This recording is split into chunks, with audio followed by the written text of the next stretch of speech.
দর্শক, এই মুহূর্তে বরিশাল ও রাজবাড়ীর পেট্রোল পাম্পে আছেন আমাদের সহকর্মীরা। আমরা সরাসরি চলে যাচ্ছি তাদের কাছে। শুরুতেই যাচ্ছি বরিশালে। সেখানে আছেন সহকর্মী তাসদিদ হায়দার সাজিদ। তিনি জানাচ্ছেন সেখানকার ফিলিং স্টেশনগুলোর সবশেষ অবস্থা।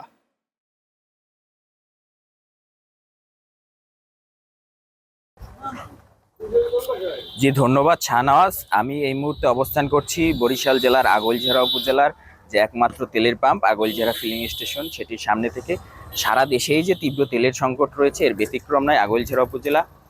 আমার পিছনে যদি আমি একটু দেখানোর চেষ্টা করি, যে আমি যে তেলের পাম্পটিতে দাঁড়িয়ে রয়েছি, এটিতে বেশ কয়েকদিন যাবৎ তীব্র জ্বালানি সংকট রয়েছেন। পাম্প কর্তৃপক্ষ আমাকে যেটি জানিয়েছে, গত বুধবার থেকে এখন পর্যন্ত এই পাম্পে কোনো অকটেন অথবা ডিজেলের সরবরাহ হয়নি। এতে তীব্র ভোগান্তিতে পড়েছেন যারা বাইকার এবং চালক রয়েছে তারা। আরেকটি তথ্য আপনাকে জানিয়ে রাখতে চাই, আগৈলঝাড়া উপজেলা একটি কৃষি নির্ভর উপজেলা হয়। বর্তমানে বোরো ধানের মৌসুম চলমান থাকায় কৃষকরা তাদের ধান খেতে সেচের জন্য বেশ পরিমাণ ডিজেলের প্রয়োজন হচ্ছে, কিন্তু পর্যাপ্ত পরিমাণ ডিজেল না পাওয়ায় কৃষকরা আগের তুলনায় ধান কম হওয়ার সম্ভাবনায় রয়েছেন। আগৈলঝাড়া উপজেলার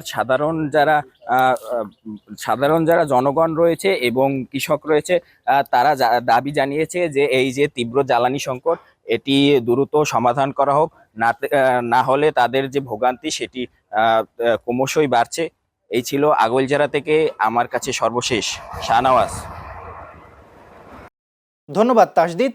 দর্শক, এবার রাজবাড়ী থেকে সহকর্মী শাহিন রেজা জানাচ্ছেন সেখানকার ফিলিং স্টেশনগুলোর সবশেষ অবস্থা।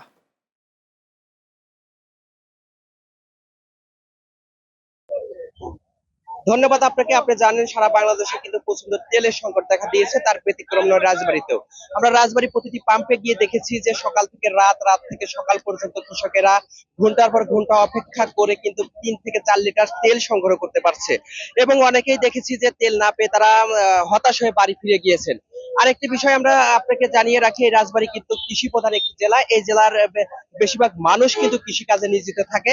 এখন পাট চাষের সময় এই চাষাবাদ করার জন্য কৃষকদের প্রচুর পরিমাণ পানির প্রয়োজন। আর এই পানি উত্তোলন করার জন্য কৃষকেরা যে সেচ ব্যবহার করে, তার তেল কিন্তু পর্যাপ্ত পরিমাণ তারা পাচ্ছে না, বিধায় কিন্তু সঠিক সময়ে তারা চাষাবাদ করতে পারছে না। এছাড়াও আমরা দেখেছি বাইক চালকদের কিন্তু দীর্ঘ লাইন, তারা কিন্তু ঘন্টার পর ঘন্টা লাইনে দাঁড়িয়ে থেকে কিন্তু তেল নিচ্ছে। তবে এই তেলের সংকট কবে নাগাদ শেষ হবে এখন পর্যন্ত কিন্তু অজানা রয়ে গেছে। এদিকে আমরা কৃষকদের সঙ্গে কথা বলেছি, তারা জানিয়েছেন যে এইরকম সংকট যদি চলতে থাকে তাহলে তাদের পক্ষে কিন্তু আর চাষাবাদ করা সম্ভব হবে না।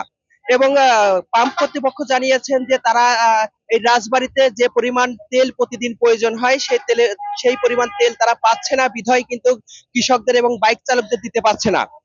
রাজবাড়ী থেকে এই ছিল আমার কাছে তেলের সর্বশেষ সংবাদ। শাহিন, আপনাকে ধন্যবাদ।